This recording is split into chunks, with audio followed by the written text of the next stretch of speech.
एक गांव था जिसका नाम था रामपुर। गांव तो इतना सुंदर था कि जो भी उस गांव में आए उसका मन लग जाता था। लेकिन उस गांव में एक ऐसी भी परेशानी थी जिसकी वजह से लोग वहां रहने के लिए डरते थे। चलिए अब आगे देखते हैं क्या परेशानी थी। रामपुर गांव में 4 भाई बहन रहने आ जाते हैं। उनको पता नहीं होता कि इस गांव में क्या परेशानी है। तो उनमें से छोटी बहन बोलती है कि अरे दीदी भैया, ये गांव तो मुझे बहुत अच्छा लगा। यहाँ देखो पीछे आम का पेड़ है, कितने अच्छे घर है। मुझे तो ये गांव बहुत अच्छा लग रहा है। अब हम यहीं रहेंगे। मुझे यहाँ खेलने के लिए बहुत अच्छा लगेगा।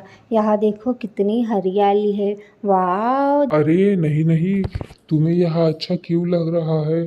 पता नहीं, जैसे इस गांव में कदम रखा मुझे तो कुछ अजीब लग रहा है।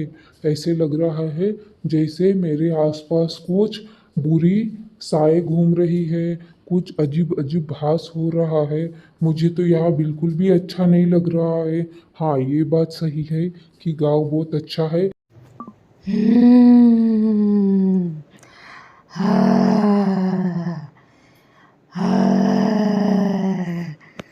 चारों भाई बहन अपने लिए हुए घर में आ जाते हैं और अपना घर देखने लगते हैं।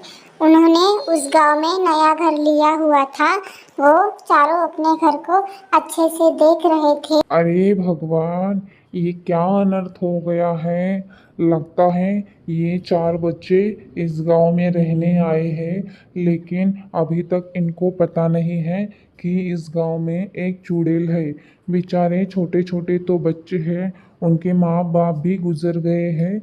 मुझे लगता है मुझे इन चारों के पास जाकर बताना चाहिए कि इस गांव में रहना उनके लिए खतरों से खाली नहीं। लेकिन अगर मैं बाहर गया तो वो चुड़ैल मुझे मार डालेगी। मुझे नहीं लगता कि मैं उन बच्चों के पास जाके बता पाऊंगा। नहीं नहीं, मैं कहीं नहीं जाऊंगा। अगर मैं बाहर गया और उस चुड़ैल को दिखा तो वो मुझे मार डालेगी। लेकिन इन बच्चों को मैं ऐसे अकेले नहीं छोड़ सकता। बेचारे मासूम बच्चे हैं।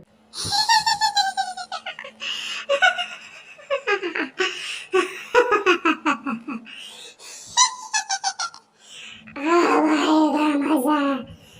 मेरे लिए 4 शिकार मिल गए। लगता है इनको पता नहीं ये गांव सिर्फ मेरा है, मेरा।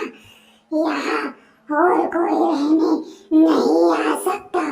मैं इन चारों को मार डालूंगी, लेकिन इस गांव में रहने नहीं दूंगी। ये गांव सिर्फ मेरा है, मेरा। इस गांव में मेरे अलावा कोई नहीं रह सकता। मैं इन चारों को आज की रात में उनके घर जाकर मार डालूंगी। दीदी, हमारा घर तो बहुत अच्छा है और बहुत बड़ा है। मुझे तो हमारा घर बहुत अच्छा लगा। लेकिन दीदी, मैं भी भाई के साथ हूँ। मुझे भी ऐसा लग रहा है कि इस घर में कुछ गड़बड़ है। घर में तो नहीं, मुझे तो लग रहा है दीदी पूरे गांव में कुछ गड़बड़ है। यहाँ रहना हमारे लिए ठीक नहीं है दीदी। प्लीज़ हमारी बात मानो, हम यहाँ से चलते हैं, किसी और गांव में जाकर रहेंगे।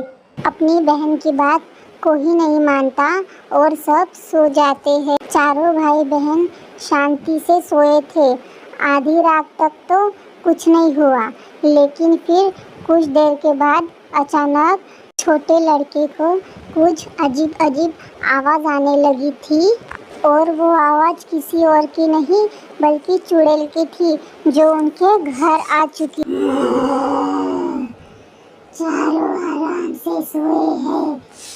अब मैं चारों बच्चों को मार डालूंगी, लेकिन इस गांव में रहने नहीं दूंगी। अभी के अभी मैं चारों को खत्म करके उनका खून पी लूंगी। दीदी दीदी उठो, वो देखो सामने एक चुड़ैल है। दीदी उठो प्लीज। मैंने बोला था आपको कि इस घर में कुछ गड़बड़ है, लेकिन आपने मेरी एक बात नहीं सुनी। दीदी प्लीज उठो जल्दी से। सब बहनें बड़ी नींद में सोए थे, किसी ने उसकी नहीं सुनी। फिर वो बिस्तर से उठ जाता है और अपनी बहनों को आवाज़ देने लगता है। दीदी उठो, जल्दी उठो, सामने देखो चुड़ैल है। लेकिन सब बहनें नींद में सोई थी, किसी ने उसकी बात नहीं सुनी। उनको तो कुछ पता भी नहीं था कि घर में क्या चल रहा है, लेकिन भाई बड़ा डरा हुआ था। कुछ देर बाद सब उठ जाते हैं और उसकी बड़ी बहन बोलती है कि अरे क्या हुआ, क्यों इतना चिल्ला रहे हो आधी रात को? ऐसा भी क्या देख लिया तुमने जो इतना ज़ोर ज़ोर से चिल्ला रहे हो? अब बताओ क्या हुआ है, और तुम इतने डरे हुए क्यों हो? इतना पसीना क्यों आ रहा है तुमको? अरे बोलो, कुछ देख लिया है क्या तुमने, या कोई बुरा सपना देखा है? बताओ मुझे जल्दी। अरे भाई बोलो, क्या हुआ है? तुम इतना क्यों डर रहे हो? ऐसे लग रहा है तुमने कोई बुरा सपना देखा है। चिंता मत करो, तुम सो जाओ, सब ठीक हो जाएगा। कल सुबह बता देना क्या हुआ है। अभी हम सब शांति से सो जाते हैं, सुबह बात करेंगे कि क्या हुआ था। वो दीदी, वो मैंने देखा कि हमारे घर में एक चूड़ैल आई थी और वो बहुत डरावने आवाज़ निकाल रही थी। अब मुझे बहुत डर लग रहा है। रुको, तुम पहले शांत हो जाओ, फिर बताना क्या हुआ है। मुझे कुछ भी समझ में नहीं आ रहा कि तुम क्या बोल रहे हो। पहले तुम डरना बंद करो, फिर शांति से मुझे बताओ कि क्या हुआ है। तुम ऐसे डर डर के बताओगे तो मुझे कुछ भी समझ में नहीं आएगा। पहले शांत हो जाओ, फिर मुझे सब कुछ बताओ क्या हुआ।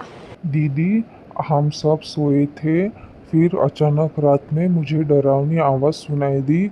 मैं उठा और सामने देखा तो सामने ही एक चुड़ैल खड़ी थी।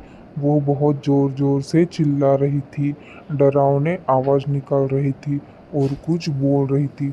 उसको देख के मैं बहुत डर गया। मैंने आपको कई बार उठाने की कोशिश की, लेकिन आप सब सोए थे, किसी ने मेरी बात नहीं सुनी। दीदी, हम ये घर छोड़कर कल सुबह ही चली जाती है। मुझे नहीं लगता कि हमें यहाँ रहना चाहिए। मुझे बहुत डर लग रहा है इस घर में रहने से। सुबह होते ही चारों भाई बहन अपना घर बेचकर उस गांव से चले जाते हैं। उनको भी समझ आ गया था कि उस घर में रहना उनके लिए ठीक नहीं है। वो सब अपना सामान बांधकर उस गांव से हमेशा के लिए चले जाते हैं। हे भगवान, ये चारों बच्चे भी ये गांव छोड़कर जा रहे हैं। लगता है इस चुड़ैल ने इनके घर जाकर भी इनको डराया है। जो लोग इस गांव में रहने के लिए आते हैं, ये चुड़ैल उन सबको इस गांव से भगा देती है। ऐसा लगता है कुछ ही दिनों में ये गांव शमशान घाट बन जाएगा। ये चुड़ैल किसी को भी इस गांव में रहने नहीं देगी। चले गए सब बच्चे। इस गांव में रहना मुश्किल ही नहीं, नामुमकिन है। जिस गांव के लोगों ने मेरे परिवार को मारा था, उस गांव में मैं किसी को भी रहने नहीं दूंगी। क्या हुआ, मैं गरीब थी तो गांव वालों ने मिलकर मेरे पूरे परिवार को जला दिया। जब तक मेरे परिवार की आत्मा को शांति नहीं मिलेगी, तब तक मैं ऐसे ही घूमती रहूंगी। मैं कभी भी इस गांव में किसी को रहने नहीं दूंगी। क्या गरीब होना इतना ही बेकार है कि इस गांव के लोगों ने मिलकर मेरे पूरे परिवार को जला दिया? अब यहाँ कोई नहीं